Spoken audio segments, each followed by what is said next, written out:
A black billionaire hired a homeless woman to watch his 4-year-old son for just one single day, promising her $600 in cash.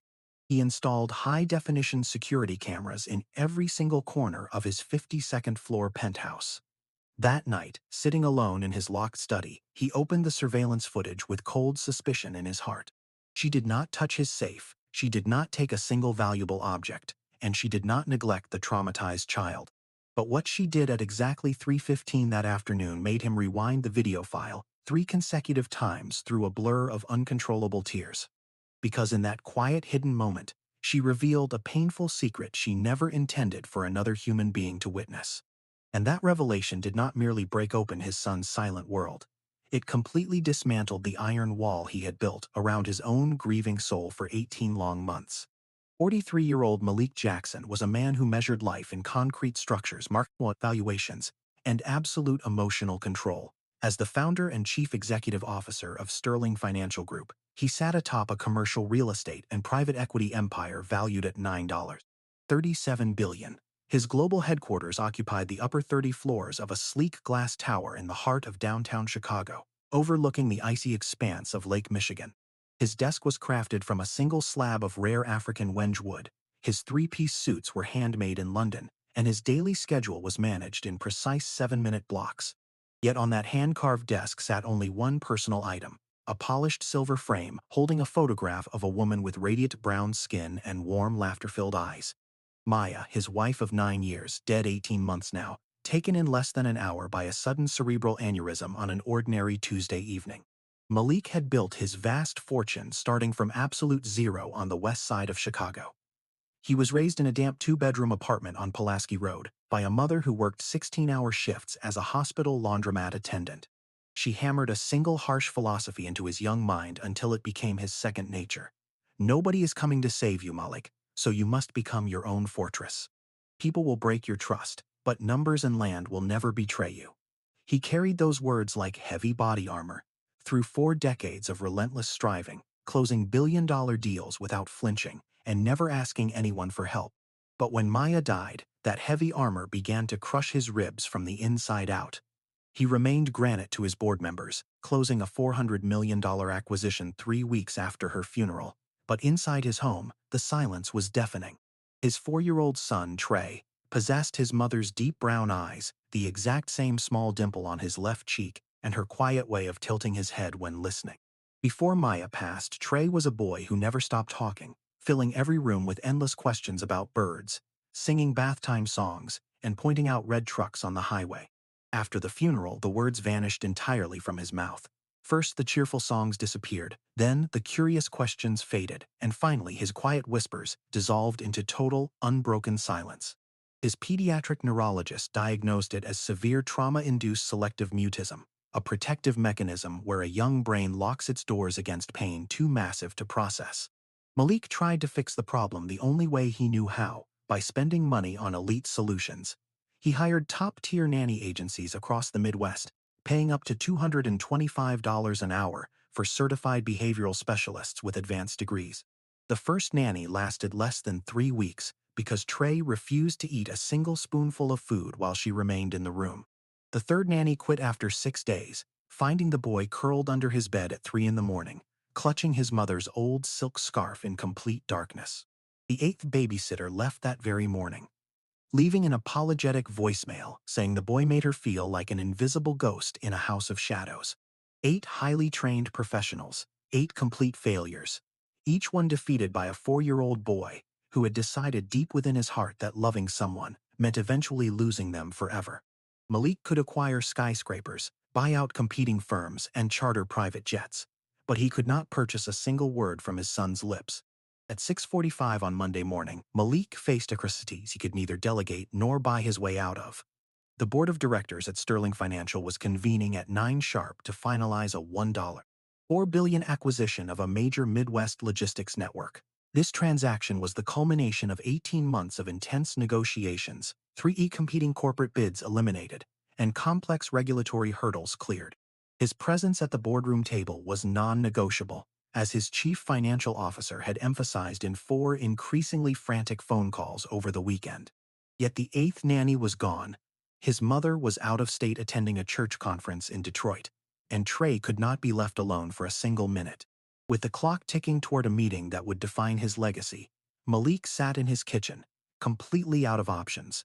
He pulled his black Maybach out of the private parking garage at 7:12 a.m., driving himself through the freezing rain toward the inner city. He stopped at a gas station on Donald Lee Holloway Parkway, 3 blocks from the public housing complex where his mother had raised him 40 years ago. He stepped inside to purchase a cup of black coffee, his mind racing through impossible schedules and failed contingency plans. When he walked back out into the icy wind, holding the hot paper cup in his trembling hand, he saw her. She was sitting on a cold concrete step beside the air pump, her body wrapped in a clean but visibly thin navy coat. She was 32 years old, with a lean frame shaped not by fitness, but by months of severe dietary restriction and constant survival.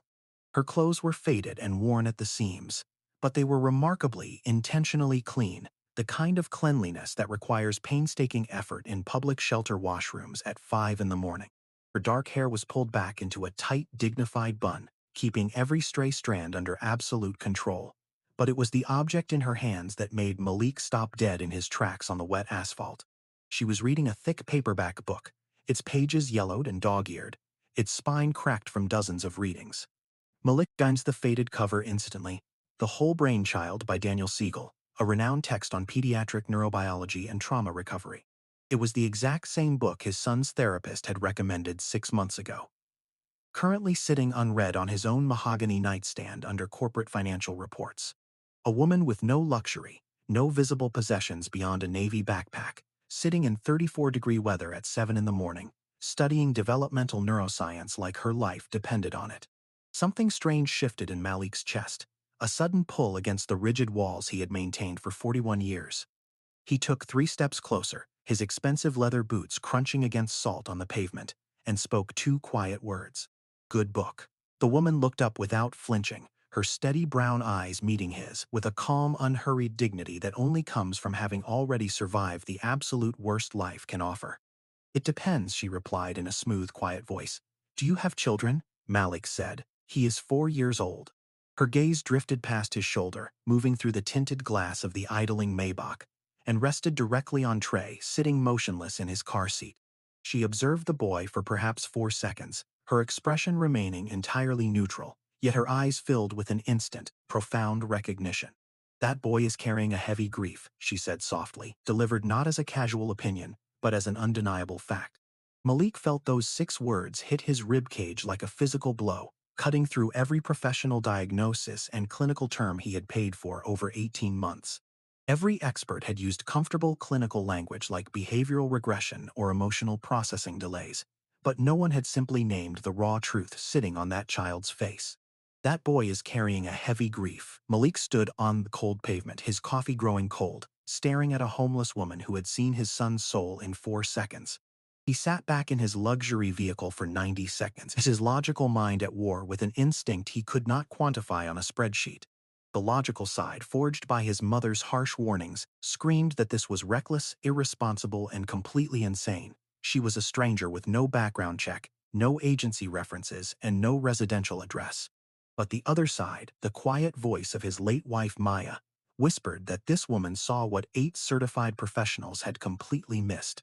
He opened the Maybach door, walked back to the step, and made an offer born of sheer desperation. "I need someone to watch my son today for 8 hours. I will pay you $600 in cash." Aaliyah Vance closed the paperback slowly, studying his face with calm evaluation rather than desperate excitement.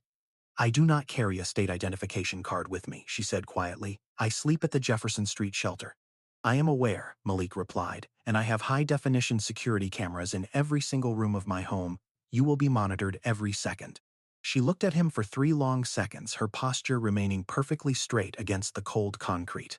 "I will accept on one condition," she said. "If your son shows any sign of feeling unsafe with my presence, I leave immediately without argument. Children know who is safe. You must let him decide." Malik looked into her eyes, seeing a quiet integrity that money could never purchase, and extended his hand. "Deal," he said, stepping off a cliff into the unknown. The private elevator opened directly into the sunlit foyer of the 52nd floor penthouse. Aaliyah Vance stepped onto polished black marble so reflective that her worn winter boots seemed to float over a dark mirror.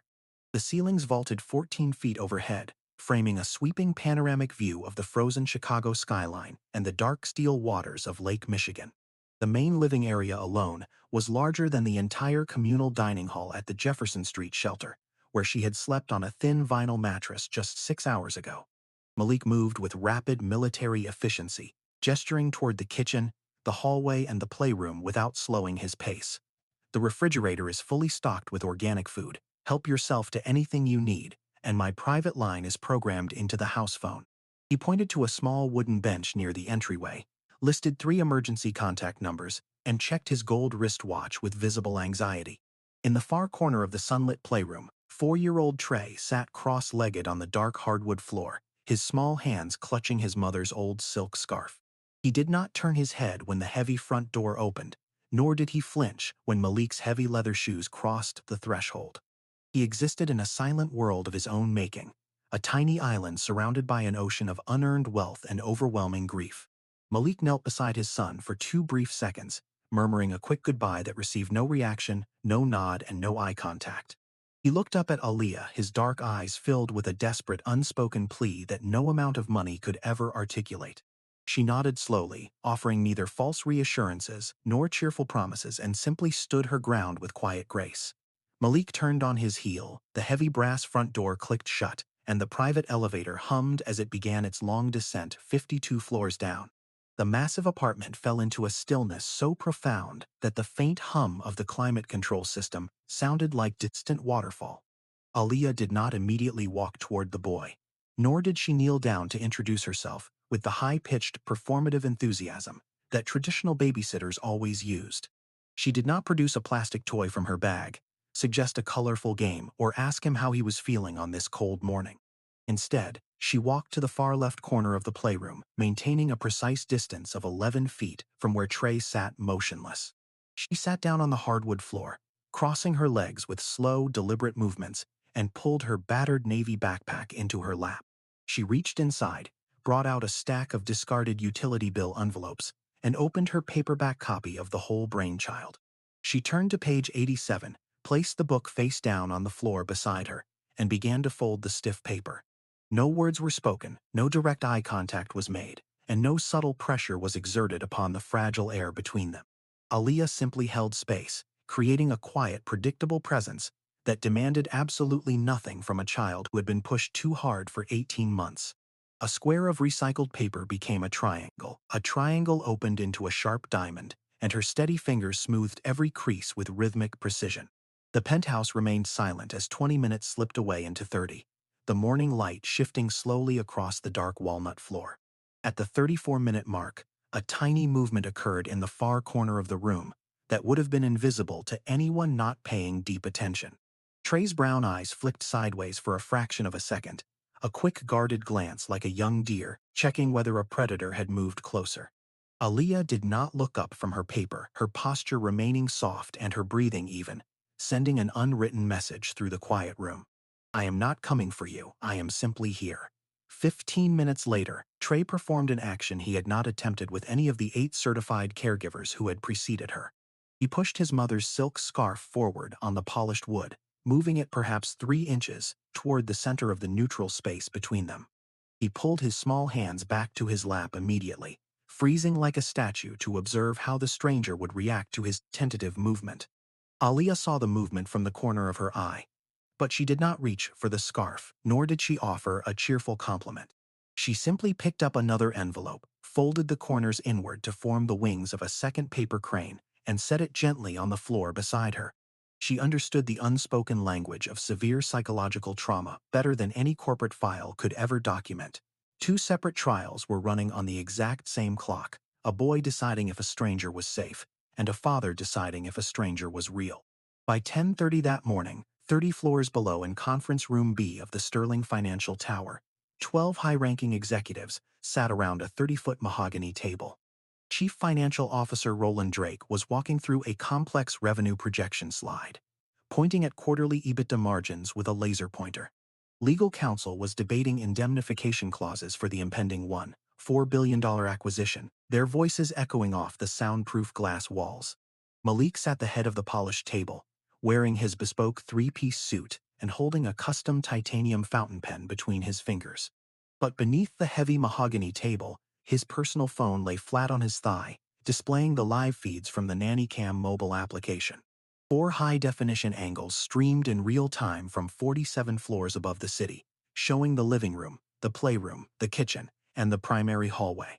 Malik focused his gaze on the upper right square showing the playroom feed, his dark eyebrows pulling into a deep, frustrated frown. Aaliyah was still sitting in her corner folding paper, while Trey remained in his spot, holding his knees against his chest. She is doing absolutely nothing, Malik thought to himself, his thumb hovering over the screen with rising irritation. I am paying $600 in cash for a trained caregiver, and she is sitting on my floor folding garbage paper like a bored teenager. He opened his phone contacts to call her, intending to demand that she engage his son, set up an activity, or attempt a structured conversation. But as his thumb rested on the call button, the memory of babysitter number 3 surfaced in his mind like a sharp warning. Diana, an agency director with a master's degree, had tried to coax Trey with colorful puppets and flashcards, and the boy had retreated under his bed for 7 hours. Every professional had pushed, bribed, and performed, and every single one of them had been met with a concrete wall that grew taller with each aggressive attempt. Aaliyah was the very first person, in 482 days, who had chosen the immense difficulty of waiting without demand. Malik stared at the glowing phone screen, and slowly a profound realization rearranged his understanding of what was transpiring in his home. She was not being lazy, she was executing the most difficult psychological strategy imaginable, offering total safety through patient, unhurried stillness. At 11:15 a.m., the kitchen camera showed Aaliyah standing up slowly, smoothing her worn navy trousers, and stepping toward the stainless steel refrigerator. Malik's chest tightened beneath his tailored vest as his mother's cynical voice echoed from his childhood memories. Watch what people do when they think no eyes are watching them, Malik. That is when their true nature shows. Aaliyah opened the wide Sub-Zero refrigerator, her eyes scanning the neatly organized shelves stocked with organic poultry, artisanal cheeses, and fresh produce. She reached inside and retrieved a loaf of whole wheat bread, a glass jar of creamy peanut butter, and a bottle of organic milk. She set them on the quartz counter, pulled out a clean cutting board, and crafted a small sandwich with deliberate, practiced care. She took a round drinking glass from the upper cabinet, pressed the rim firm into the center of the sandwich, and trimmed away the crusts to create a simple, smooth star shape. She poured 4 ounces of milk into a small plastic cup, placed the plate and cup on a wooden tray, and carried it into the playroom. She did not walk up to Trey, nor did she say the word lunch. She simply placed the tray on the floor precisely halfway between them. She walked back to her corner without making a single sound, sat down on the hardwood floor, and picked up her dog-eared paperback book. Malik watched the playroom camera with breathless intensity, as Trey stared at the star-shaped sandwich resting in the neutral territory between them. 1 minute passed in total stillness, then 3 minutes, then 7 minutes, the digital counter ticking quietly in the corner of the screen. At the 9-minute mark, Trey uncrossed his small legs, lowered himself onto his hands and knees, and began to crawl forward across the dark wood. He moved with extreme caution, like a wild bird approaching a feeder, until his small fingers reached the edge of the ceramic plate. He lifted the star-shaped sandwich, turned it slowly in his hands, looked at Aaliyah's bent head, and took a small, hesitant bite. Malik's breath left his lungs in a sudden sharp gasp that made his legal counsel stop mid-sentence regarding environmental liability clauses. His shoulders dropped 3 inches, his left hand pressed flat against the cold mahogany table, and his eyes filled with a sudden hot sting. The executives in the room continued discussing debt financing structures and regulatory approvals, oblivious to the quiet miracle occurring on a 4-inch phone screen. 18 months of total silence, 8 certified professionals, and thousands of dollars in medical fees had been completely undone in 11 quiet minutes. A homeless woman with a jar of peanut butter and the patience of a mountain had accomplished what money could never purchase. Malik locked his phone, placed it face down on the table, and looked up at his board members with a strange new clarity in his eyes. The corporate deal was worth $4 billion, but the star-shaped sandwich on his playroom floor was priceless. By 12:45 in the afternoon, the bright winter sun had shifted across the floor, illuminating the kitchen with cold crystal clarity. Aaliyah moved through the expansive cooking area with the quiet efficiency of someone who had spent years caring for fragile human lives. She inspected the stainless steel prep counter, pulled out a small glass container of roasted chicken breast, and found a bowl of steamed jasmine rice. She brought a small chef knife down with steady, practiced rhythm, reducing the tender meat into tiny pieces no larger than the tip of her thumb. Each cut was precise, uniform, and measured to ensure a 4-year-old child could chew, without the slightest risk of choking. These were not the careless movements of a hired temp fulfilling a brief assignment. They were the muscle memories of a mother. She arranged the chicken and rice on a blue ceramic plate, adding 3 perfectly steamed broccoli florets along the rim. She carried the warm meal into the playroom, placing it gently on the floor near Trey's small wooden bench without uttering a single word. She retreated to her corner immediately, sitting cross-legged against the baseboard and opening her worn paperback book to page 112. Trey approached the plate 4 minutes later, picking up his fork with small cautious fingers and eating every single bite without hesitation. It was the largest portion of solid food the child had consumed voluntarily in over 7 months. Sat 11 feet away, holding an empty glass of tap water in her lap, while her own stomach cramped with severe physical hunger. She had consumed nothing beyond 2 cups of diluted Sutel's 28 hours. At 1:18 p.m., while Trey was quietly stacking wooden blocks on the rug, Aaliyah walked into the primary kitchen area to wash the empty lunch plate. She dried the blue dish with a linen towel, placed it back into the upper cabinet, and turned toward the massive Sub-Zero refrigerator. She opened the heavy stainless steel door, her eyes sweeping over rows of fresh berries, smoked deli meats, artisan cheeses, and containers of gourmet soup. There was enough fresh food stocked inside those chilled glass shelves to feed a struggling family for 3 full weeks.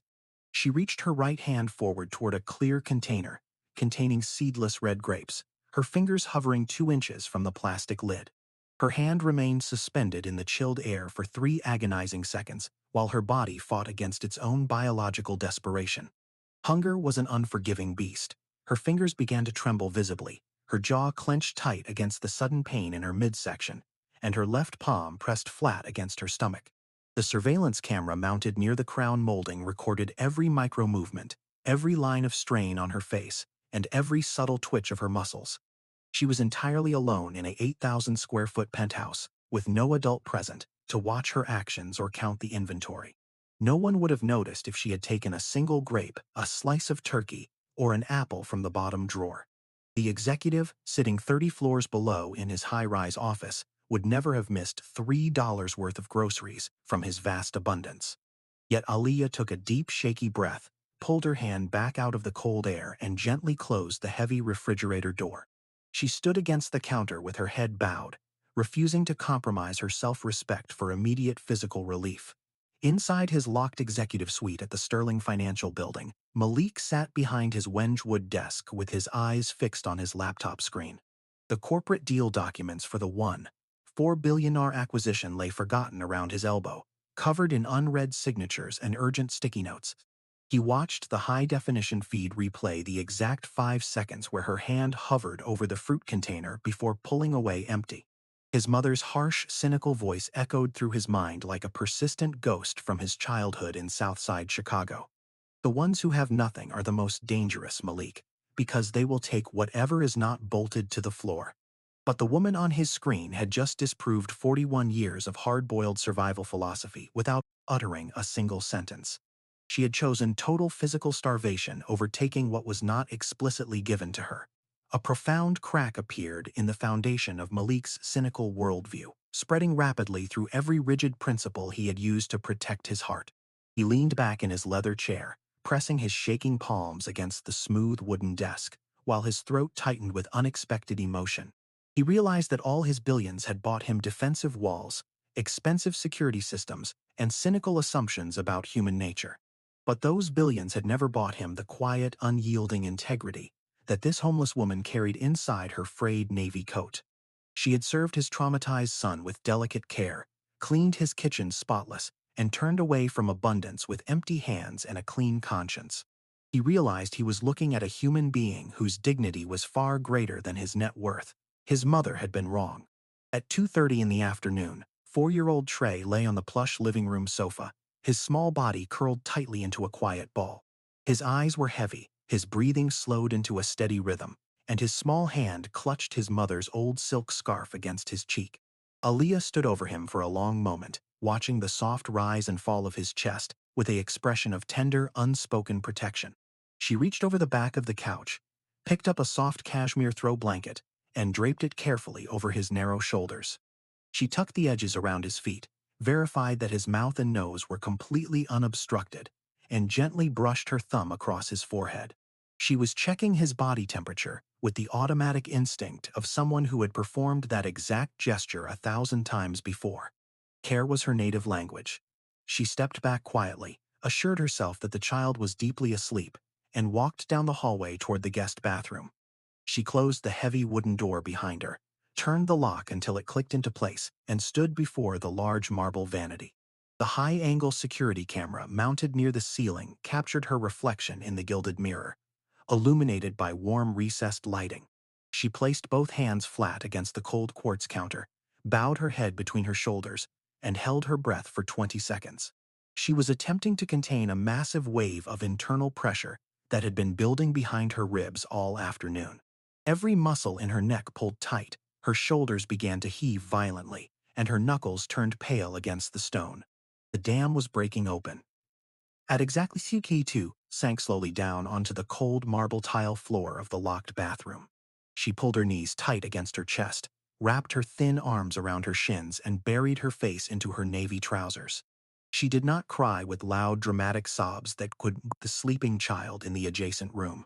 She clamped both of her hands tightly over her mouth, muffling the violent, gut-wrenching sounds of a mother grieving her lost child.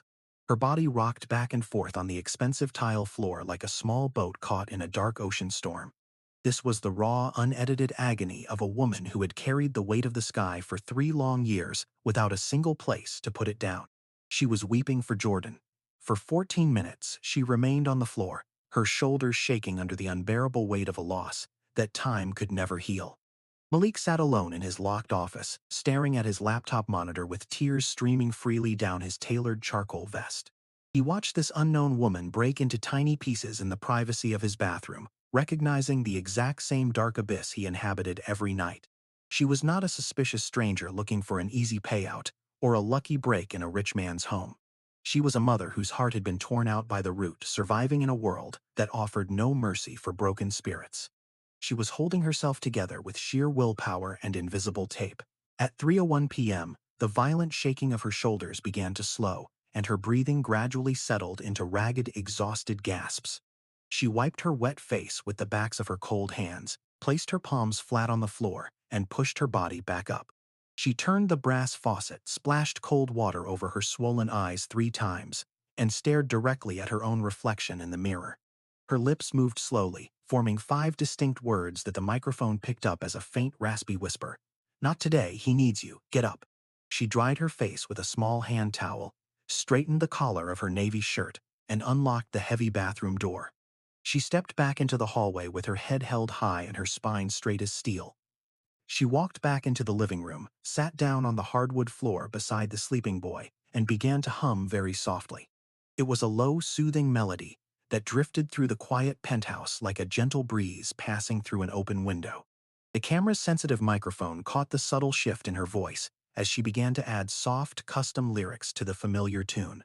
"Hush now, little bird. Do not say a word. Mama is going to build you a world you have never heard. And if that world should break and fall, Mama will hold you through it all." Malik froze in his office chair, his hand halting in mid-air above his mahogany desk as his blood ran completely cold. He knew those exact words, that exact improvised rhythm, and those specific alterations to the classic lullaby. That was not a standard nursery rhyme found in children's storybooks or recorded on popular lullaby albums. It was the private custom song that his late wife Maya had composed sitting in the rocking chair of Trey's nursery 4 years ago. Maya had sung those exact words every single night, even in the final months when the pain kept her awake until dawn. She had never written the lyrics down on paper, never recorded them on a phone, and never sung them in front of anyone except her child. Yet here was a homeless woman sitting on his living room floor, singing his dead wife's private prayer word for word.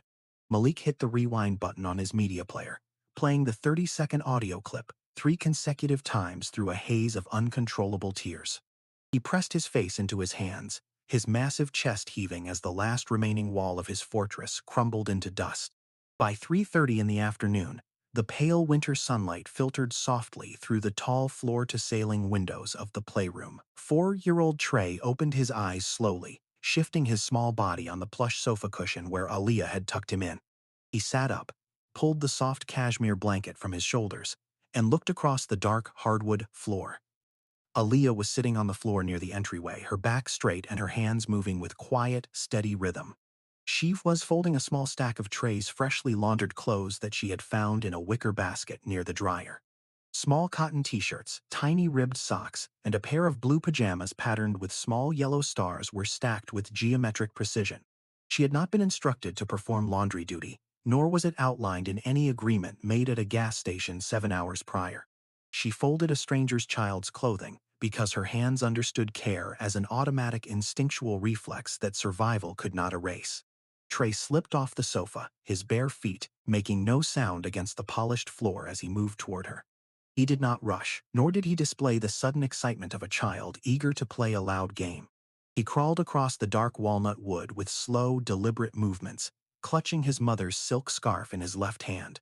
He stopped exactly 18 inches away from her crossed legs, entering her personal space for the very first time. Alia's hands paused mid-fold over a tiny yellow shirt, her breath catching softly in the back of her throat. She did not turn her head sharply, nor did she gasp with dramatic surprise or reach out to grab his small shoulders. She remained completely still, keeping her posture open and non-threatening, allowing the child to dictate the exact terms of their proximity. Trey looked at her face for 4 long seconds, his brown eyes clear, present, and free of the hollow glaze that had guarded them for months. Then he lifted his hands, extended his arms forward, and laid his mother's sacred silk scarf directly into Aaliyah's lap. The blue silk rested against her worn navy trousers, like an offering of absolute, surrender-based trust. Aaliyah looked down at the soft fabric, recognizing the profound weight of the gesture without needing a single word of clinical explanation. This was not a boy sharing an ordinary toy or passing a casual object to a temporary babysitter. This was a child surrendering his final emotional shield to a woman who had proven that her presence was safe enough to hold his pain. She looked into Trey's brown eyes, her own eyes swelling with warm, silent tears that she did not try to hide. "Thank you," she whispered softly, her voice carrying the deep reverence of a prayer, spoken in a quiet church.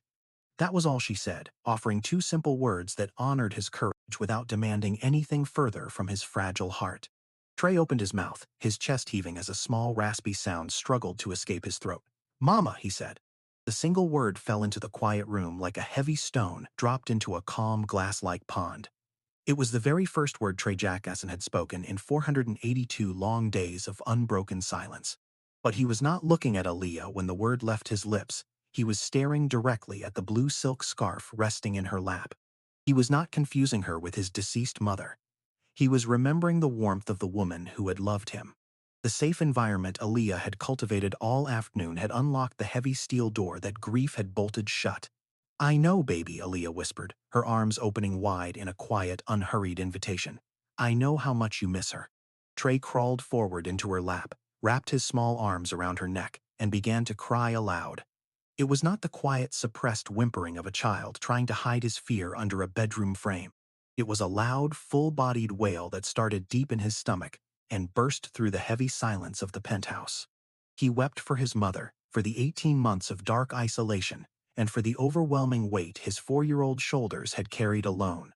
Aaliyah wrapped her arms tightly around his small back, pressing her cheek against his hair, and wept alongside him in complete shared sorrow.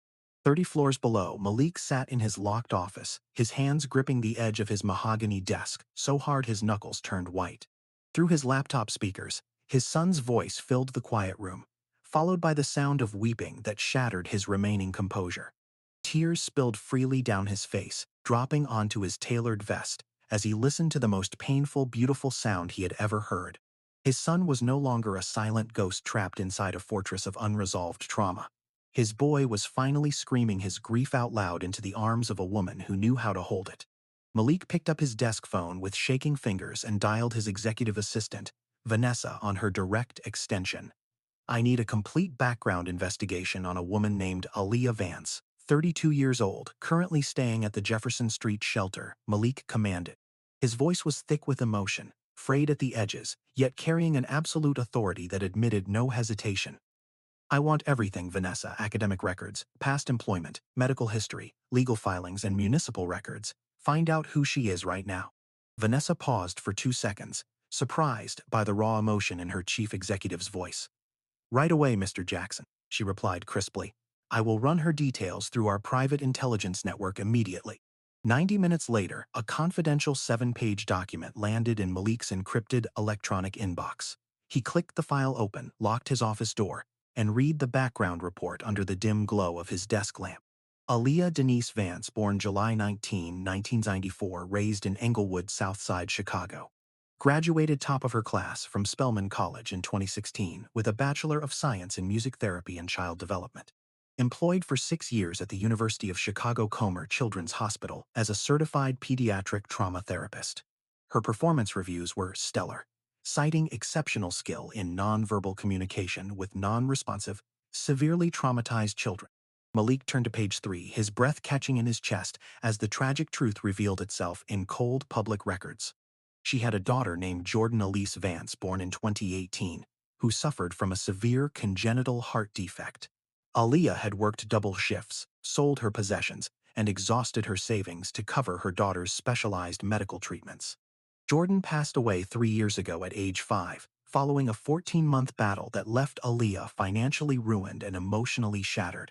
4 months after her daughter's death, overwhelmed by grief and unpayable medical debt, Aaliyah suffered a complete nervous breakdown, lost her hospital employment, and fell into homelessness. She was not an untrained stranger who happened to be gentle with children on a cold morning. She was a master-level pediatric trauma specialist, whose own life had been dismantled by the unspeakable loss of her daughter. Every subtle choice she had made that day, the quiet distance, the star-shaped sandwich, the parallel play, was rooted in years of clinical expertise. And the lullaby she had sung was her own private song, written for Jordan during those long hospital nights. Two mothers in two different worlds had loved their children, with the exact same fierce intensity, shaping identical words to soothe their breaking hearts. At 5:45 p.m., the kitchen camera showed Aaliyah completing her final sweep of the penthouse with quiet, meticulous care. She washed every cup, wiped down the quartz counters, folded the throw blankets, and returned Trey's wooden blocks to their shelf. She picked up the blue silk scarf, folded it neatly, and laid it gently beside Trey, who was resting peacefully on the playroom rug. She picked up her battered navy backpack, pulled out a single sheet of notebook paper, and began writing with a blue ballpoint pen. She wrote slowly, her hand trembling slightly as she placed her final thoughts onto the white page. When she finished writing, she folded the paper twice and placed it directly beside the folded silk scarf on the floor. She walked to the private elevator foyer, paused for 3 seconds to look back at the sunlit penthouse, and whispered a quiet goodbye. The elevator doors slid open. She stepped inside, and the indicator lights showed her descent down 52 floors to the street. She did not touch the $600 in cash that Malik had laid out on the entryway console that morning. The 6 crisp $100 bills remained fanned out on the marble table, completely untouched. At 6:15 p.m., Malik entered his penthouse, the silence welcoming him with a soft, peaceful quality it had not possessed in 18 months. He walked directly to the hall table, staring at the untouched $600, with a feeling of deep humility.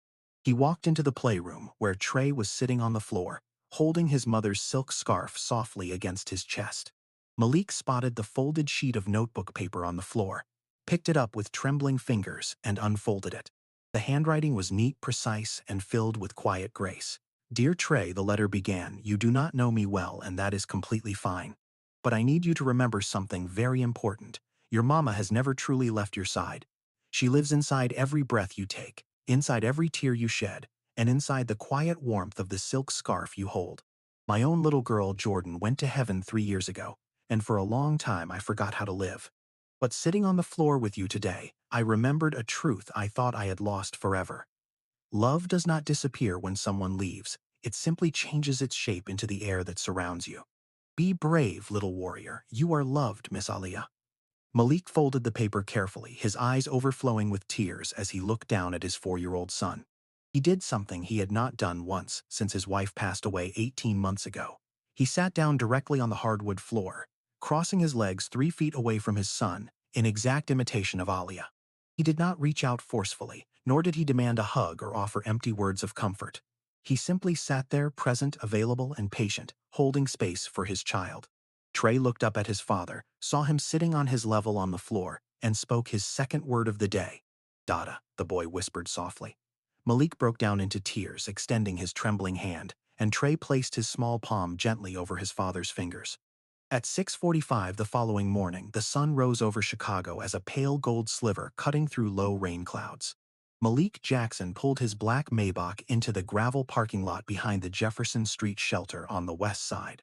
He wore a plain navy wool jacket instead of his bespoke executive suit, his eyes red-rimmed from sleeping less than 40 minutes.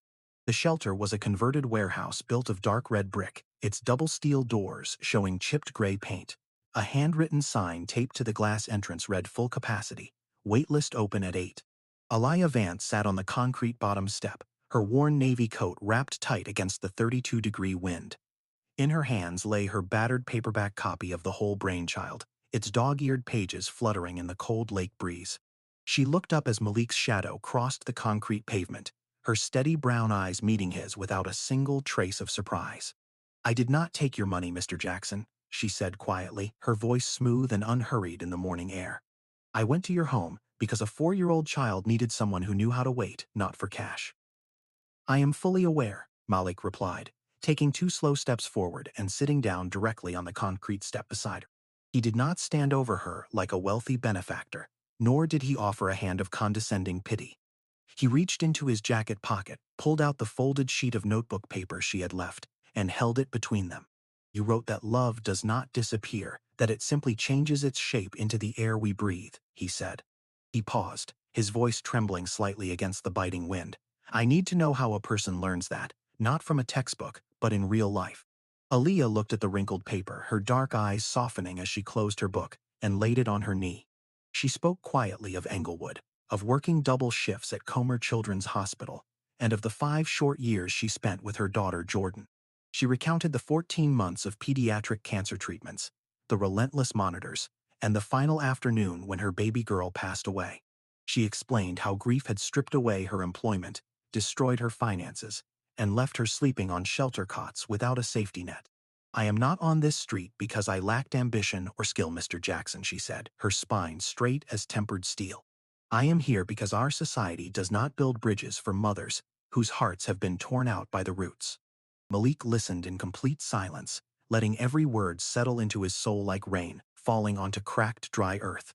He thought of her cutting chicken into thumb-sized pieces, sitting 11 feet away in patience and crying silently on his bathroom floor.